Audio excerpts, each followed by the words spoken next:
Tunamshukuru Mwenyezi Mungu Subhanahu wa Ta'ala na kumtakia rehma na amani mtume wa mwisho Nabii Muhammad sallallahu alaihi wasallam, mtume ambaye Mwenyezi Mungu Subhanahu wa Ta'ala alimtuma ili aje awe ndiye kuja kukamilisha dini ya Allah ambayo dini ya Kiislamu. Rafiki yangu ambaye ni Mkristo, ambaye naambiwa ni mchungaji, nimemsikiliza kwa makini, lakini bado hajajua utabiri wa mtume Muhammad sallallahu alaihi wasallam ndani ya vitabu vya Mungu. Mwenyezi Mungu Subhanahu wa Ta'ala ametuambia sisi Waislamu. Hebu naomba msomaji, nimepewa dakika 10, ni ndogo sana. Naomba msomaji twende haraka. Msomee Qur'ani sura 13 aya 43. Twende haraka. 13. Nimfundishe kitu hapo. Aya 43. Inasemaje? Wanasema waliokufuru. Na wanasema waliokufuru. Waliokufuru ni kina nani? Mwenyezi Mungu anaeleza katika sura ya 5 aya 72. Waliokufuru ni wale waliosema Mwenyezi Mungu ni Masihi Isa mwana wa Maryam. Hao ndio wamekufuru. Kwa hiyo Mwenyezi Mungu anatuambia wanasema wale waliokufuru. Endelea msomaji. Wanasema waliokufuru, wewe si mtume. Waliokufuru walikuwa wanasema kwamba wewe Muhammad sio mtume. Endelea.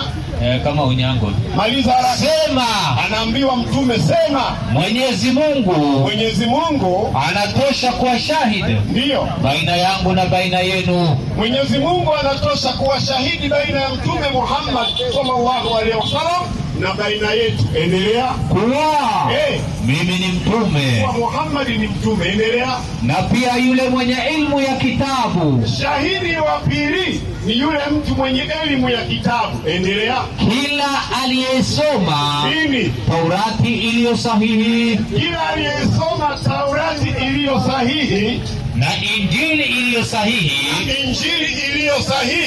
Ameziona habari za Nabii Muhammad humo katika Injili iliyo sahihi na Taurati iliyo sahihi kuna habari za Nabii Muhammad humo.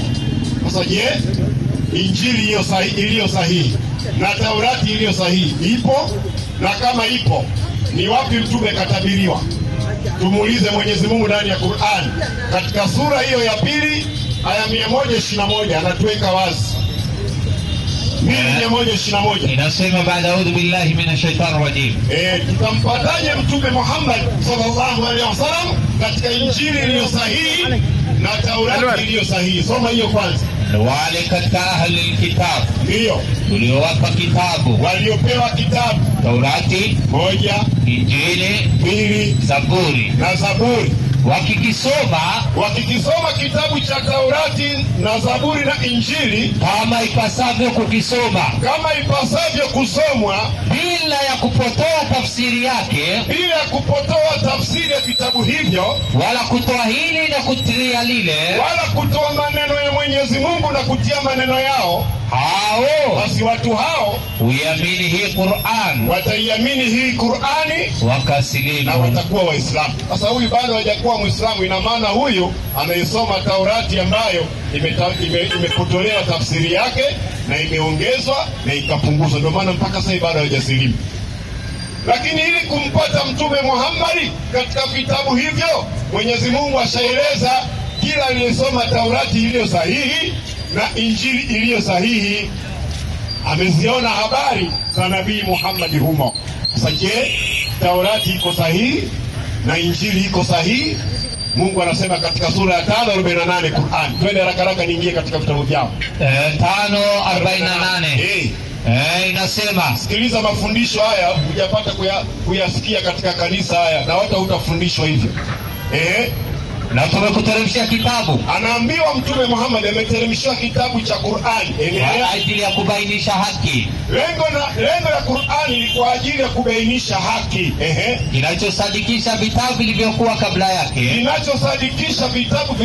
kabla yake. Na kuhukumia, na kutuambia kama haya ndiyo yaliyoharibiwa, haya maneno yameharibiwa, au ndiyo yaliyosalimika, na haya ndiyo yaliyosalimika. Basi kwa hiyo Qur'ani inatueleza katika vitabu vya kale yako maneno yaliyoharibiwa na yako yaliyosalimika.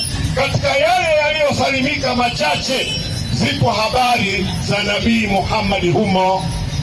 Je, ni wapi ametoa yule katika kumbukumbu la Taurati? Ameanza 18, mimi naanza 15. 18:15.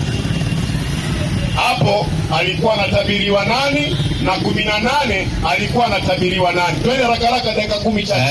18:15. 18:15. Inasemaje? Bwana Mungu wako, anaambiwa Nabii Musa alayhi salam, anaambiwa hivi, Bwana Mungu wako atakuondokeshea nabii, baadaye atakuondokeshea nabii miongoni mwa ndugu zako,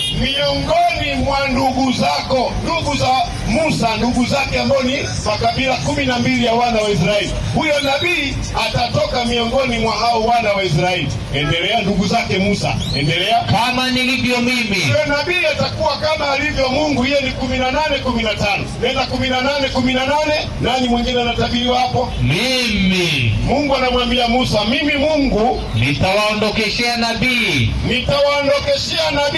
miongoni mwa ndugu zao.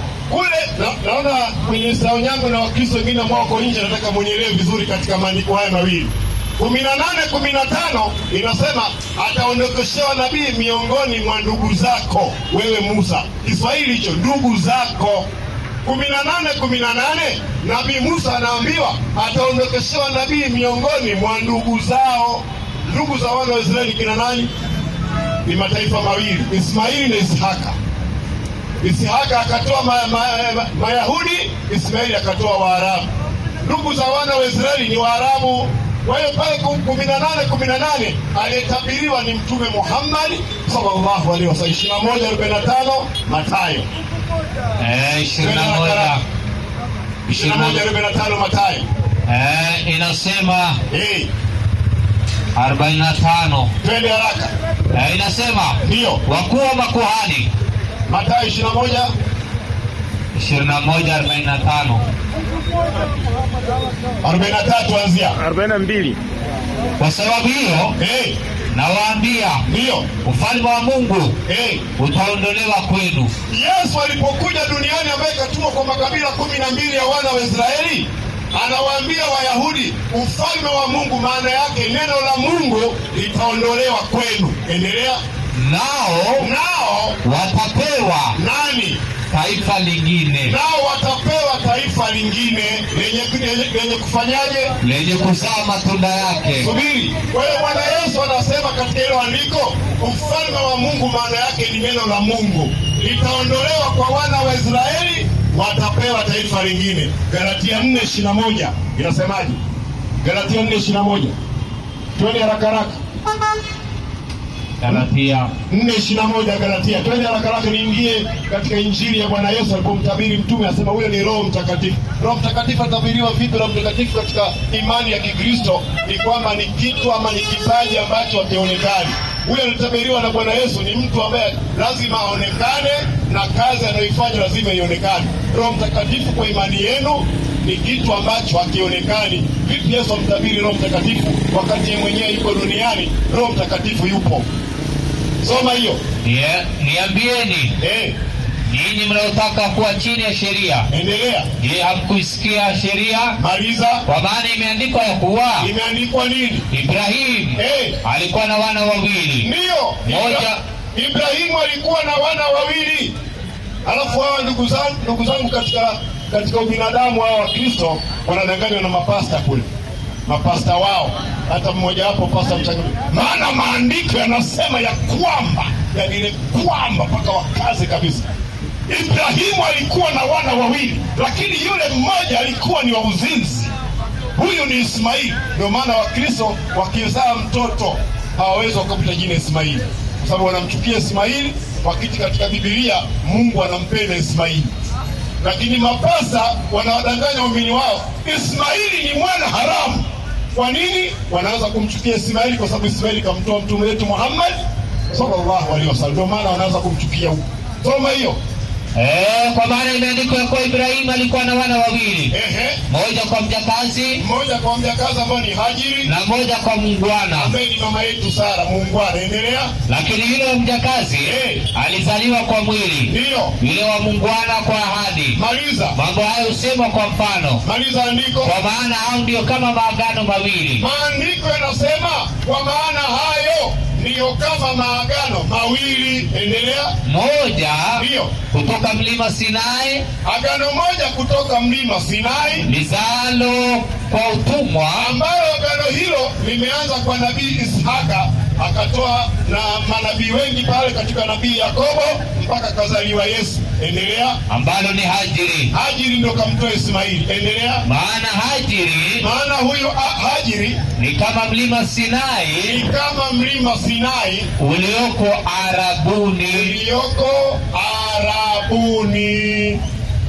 Kwa hiyo hapo ni utabiri wa kuja mtume wetu Muhammad sallallahu alaihi wasallam, lakini wasiokuwa Waislamu wanasema mtume Muhammad hakutabiriwa katika kitabu cha kazi. Mwenyezi Mungu ashatuambia kila aliyesoma Taurati iliyo sahihi, sio kumbukumbu la Taurati, mambo ya kumbuka, hapana.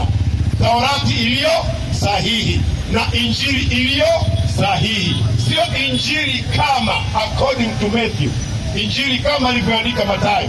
Kwa hiyo Wakristo wote wa ulimwengu wanasoma tafsiri iliyopotolewa, ndio maana wanamkataa mtume wetu Muhammad sallallahu alaihi wasallam. Sasa tuingie katika kitabu cha Injili. Ametoa mwenyewe kwa dakika moja. Haya, tusomee kitabu cha Yohana 16:7 haraka dakika moja nimalizie hapo. Ama wacha hiyo wacha tuache vitu baadaye. Waefeso 1:13. Twende haraka. Waefeso. Galatia imesema maana haya ni kama maagano mawili, mmoja kutoka mlima Sinai lizalo kwa utumwa, na mmoja kutoka katika kilima cha Parani ambayo ni Arabuni. Soma hiyo Galatia 1:13. Nanyi pia katika huyo mmekwisha kulisikia neno la kweli, habari njema za wokovu wenu. Tena inatajwa nanyi pia katika huyo maana yake inamaanishwa ni kiumbe ama ni mtu. Nanyi pia katika huyo mmekwisha kulisikia neno la kweli. Endelea. Mmekwisha kumwamini yeye, ndio, na kutiwa muhuri na Roho yule wa ahadi. Maliza. Aliye mtakatifu, ndiye aliye Arabuni. Sasa nani ametokea Arabuni? Yesu katokea Yerusalemu. Anayetokea Arabuni ni nani? Ukisoma Qur'ani 42:7 unampata ni mtume wetu Muhammad sallallahu alaihi wasallam, ndiye ametabiri. Utabiri uko mwingi, lakini dakika chache, dakika 10 ishara kwa haya machache. Wa hadha, assalamu alaikum wa rahmatullahi wa barakatuh. Wa alaikum assalam wa rahmatullahi wa barakatuh. Hiyo ndio raha ya pwani Mombasa. Elimu